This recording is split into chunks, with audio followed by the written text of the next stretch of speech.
இந்நிகழ்ச்சியில் நேயர்கள் கூறும் கருத்துக்களுக்கு நிலையமோ தொகுப்பாளரோ பொறுப்பாக மாட்டார்கள். Radio City Love Guru. Radio City Love Guru. காதலே காதலே போ, காதலே காதலே போ, காதலே காதலே போ, காதலே காதலே போ.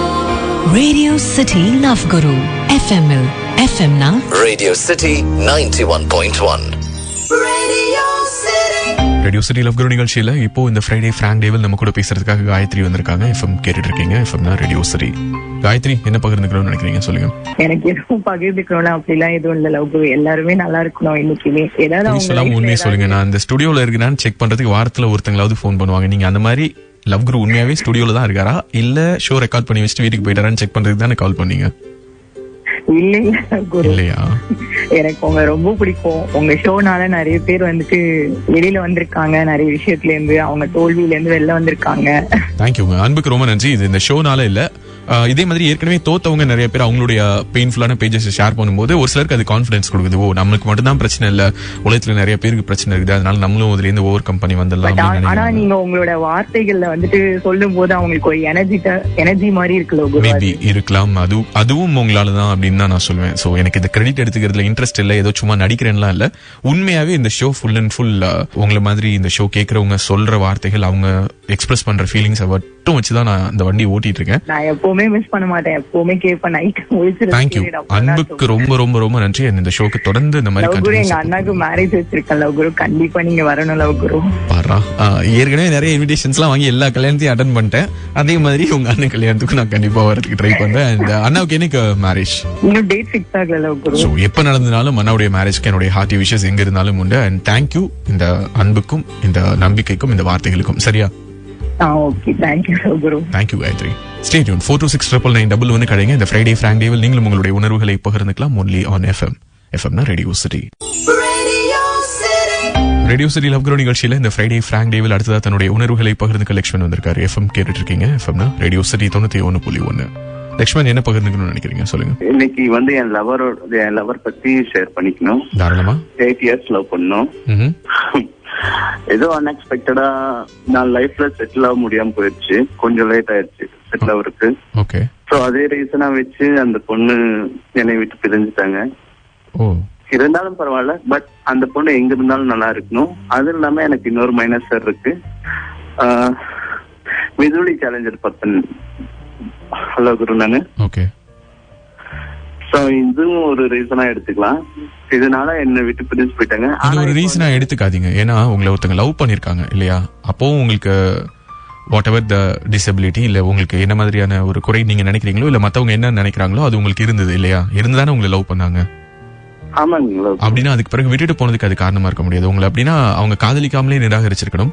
அவங்களுடைய சூழ்நிலைகளா இருந்திருக்கலாம், அல்லது அந்த கால நேரம் சந்தர்ப்பம் மத்த எக்ஸ்டர்னல் பிரஷர்ஸ் அப்படிதான் இருப்பேன். ஆனா வந்து எங்க இருந்தாலும் அந்த பொண்ணு நல்லா இருக்கணும். இப்ப அந்த பொண்ணு எக்ஸ்பெக்ட் பண்ண மாதிரி நானும் ஒரு நல்ல ஸ்டேஜ்ல இருக்கேன். என்ன பண்ணிட்டு இருக்கீங்க இப்போ? டைரக்ஷன் ஃபீல்டு லவ் குரு. மூவி முடிஞ்சிருச்சு. சூப்பர். போஸ்ட் ப்ரொடக்ஷன் ஒர்க் பண்ணிட்டு இருக்கேன் லவ் குரு. வாழ்த்துக்கள். ஒரு வருங்கால இயக்குனர் கிட்ட பேசிட்டு இருக்கேன். சந்தோஷமா இருக்கு. நாளைக்கு எனக்கு ஆட்டோகிராஃப் எல்லாம் போடணும், ஸ்டுடியோக்கு வரணும், ஆடியோ லான்ச் எல்லாம் பண்ணணும். கண்டிப்பா. தேங்க்யூ லவ் குரு. ஏன்னா அந்த பொண்ணோட ஆசை இதுதான். என்னை ஒரு டைரக்டரா பாக்கணும்னு ஆசைப்பட்டாங்க. நான் ரொம்ப ட்ரை பண்ணி ஒரு 6 years இப்பதான் நான் அது பூர்த்தி பண்ணிருக்கேன் லவ் குரு. எக்ஸலென்ட். வாழ்த்துக்கள் பிரதர். அண்ட் உங்களுக்காகவே நிறைய அன்பை சேர்த்து தேக்கி வச்சுட்டு அந்த அன்பு எல்லாத்தையும் இருக்க கட்டி ஒரு பொக்கேவா, ஒரு பெரிய ஹியூஜ் சைஸ் பொக்கேவா வச்சுட்டு உங்க வழியில யாரோ ஒருத்தங்க காத்துட்டு இருக்காங்க. ஓகேவா? கண்டிப்பா லவ் குரு. ஓகே. சோ எல்லாத்தோட விஷயத்த எனக்கு இருக்கணும். கண்டிப்பா இருக்கணும். பிளஸ் பண்றதுக்கு ஒண்ணுமே இல்ல பிரதர். நீங்க பாருங்க, ஒரு பக்கம் காதல் தோல்வி, இன்னொரு பக்கம் பாத்தீங்கன்னா ஒரு ஒரு சின்ன குறைபாடு, வாட் எவர் இட் மேபி, நீங்க அதை எப்படி வேணாலும் சொல்லலாம். இது எல்லாத்தையும் தாண்டி இன்னைக்கு ஜெயிச்சிருக்கீங்க. எத்தனையோ பேர் அடையணும்னு நினைக்கக்கூடிய ஒரு இலக்கை போய் அடைஞ்சிருக்கீங்க. சோ நீங்க இப்பவே அச்சீவ் பண்ணிட்டீங்க. ஓகேவா? சோ வாழ்த்துக்கள். நாங்களாம் உங்களுக்கு பிளஸ் பண்றதுக்குலாம் எதுவுமே இல்ல, விஷ் பண்றோம். ஓகேவா? Thank you Love Guru. Thank you very much. Stay tuned. FM கேட்டுட்டு இருக்கீங்க. FM Radio City 91.1. நான் உங்க ரேடியோ சிட்டி லவ் குரு.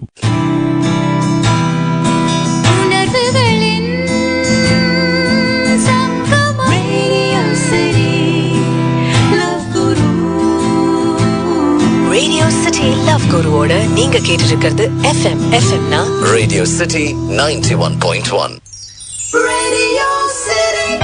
தீபாவளி அப்படிங்கிறது ஒரு கொண்டாட்டமான பண்டிகைனாலும் இன்னொரு பக்கம் என்னடா இவ்வளவு செலவுகள் வருது அப்படின்னு சொல்லிட்டு யோசிப்போம். ட்ரெஸ் எடுக்கணும், ஒரு பக்கம் ஸ்வீட் வாங்கணும், இன்னொரு பக்கம் பட்டாசு வாங்கணும், அப்படிதான் சொல்லி யோசிச்சுட்டு இருக்கும்போது அதெல்லாம் நீங்க எதுவுமே பண்ண வேணாம், அது எல்லாத்தையும் நாங்க பாத்துக்கிறோம், நீங்க ஒண்ணு பண்ணுங்க, ஒரு எஸ்எம்எஸ் பண்ணுங்க அப்படின்னு சொல்லி நாங்க சொன்னோம்னா எப்படி இருக்கும்? செம சந்தோஷமா இருக்கும்ல. மீண்டும் வந்தாச்சு ரேடியோ சிட்டியின் ட்ரீம் தீபாவளி.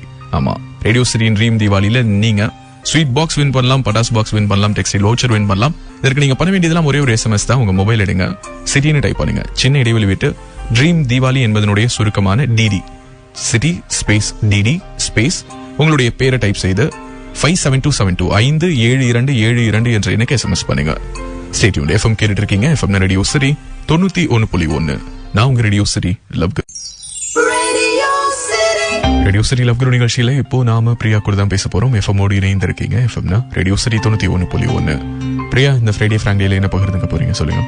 லவ் கூட நீங்க எப்ப பார்த்தாலும் அப்பா அம்மா சொன்னாதான் லவ் அக்செப்ட் பண்ணிட்டு நான் கல்யாணம் பண்ணிக்கணும், அது வரைக்கும் நீங்க கல்யாணம் எல்லாம் பண்ணிக்க கூடாது. நீங்க நிறைய ஷோல நிறைய டைம் நீங்க ஷோல பேசி நான் கேள்வி கேட்டுட்டே இருக்கேன்.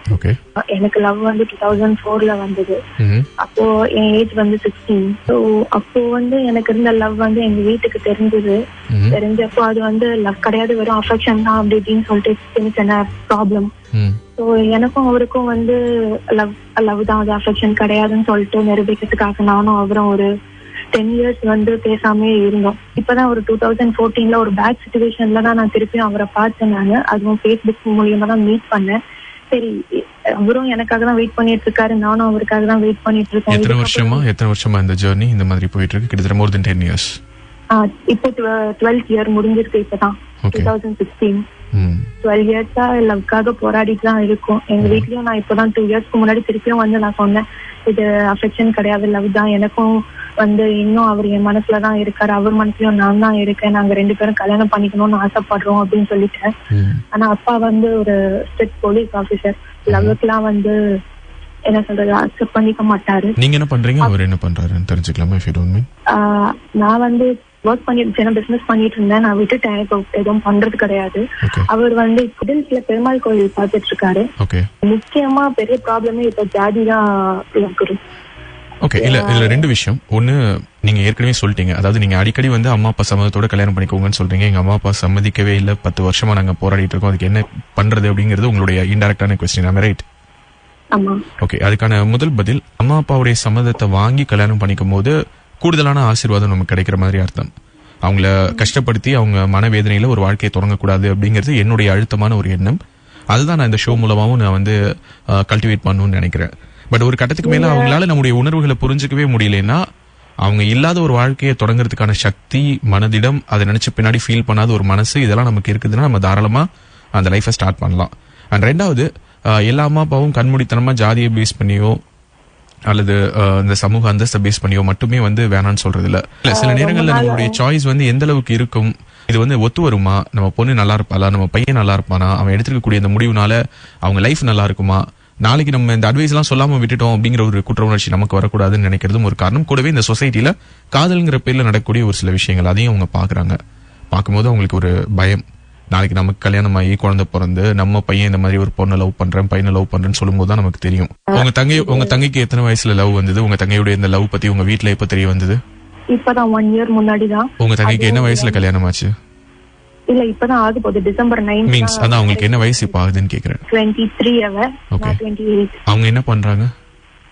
அவ BA முடிச்சுட்டு அவளும் வீட்ல தான் இருக்கா. அவங்க கல்யாணம் பண்ணிக்க போற பர்சன் பேங்க்ல ஆபீசரா வர்க் பண்ணிட்டு இருக்காங்க. ஓகே, மேபி இப்போ நீங்க சொல்லக்கூடிய விஷயங்களை வச்சு நான் இப்போ இந்த ஒரு கோவில் பாக்குறாங்கிறதுனால அது கம்மியான ப்ரொஃபஷன், இது பெரிய ப்ரொஃபஷன் எல்லாம் சொல்ல வரல. ஒரு அப்பா அம்மாவா அவங்களுக்கான எதிர்பார்ப்புகள் கூட அப்படி இருக்கலாம். 23 வயசுல உங்க தங்கை சொல்ற ஒரு காதலுக்கும் 16 வயசுல நீங்க சொன்ன காதலுக்குமான வித்தியாசத்தை கூட உங்க அம்மாவும் உங்க அப்பாவும் ஏதோ பொண்ணு விளையாட்டுக்கு சொல்ற ஒரு விஷயம் கூட உங்களை சீரியஸாவே எடுத்துக்காம கூட இருந்திருக்கலாம். அதனால இதுக்குள்ள இவ்வளவு விஷயங்கள் இருக்கு.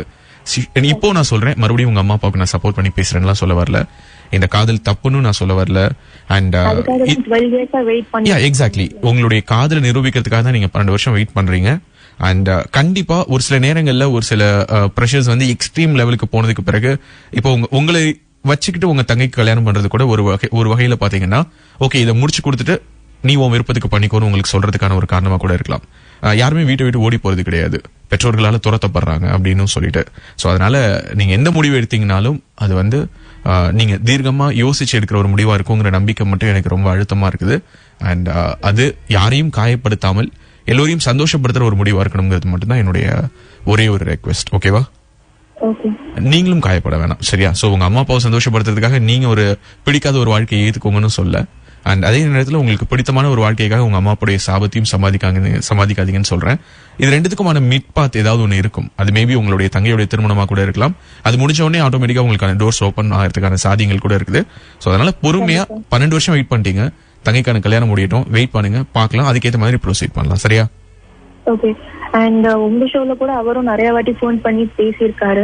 ஓ அப்படியா? நிறைய வாட்டி கேட்டிருக்கேன். அவங்க பேரு சுரேந்தர். ஓகே.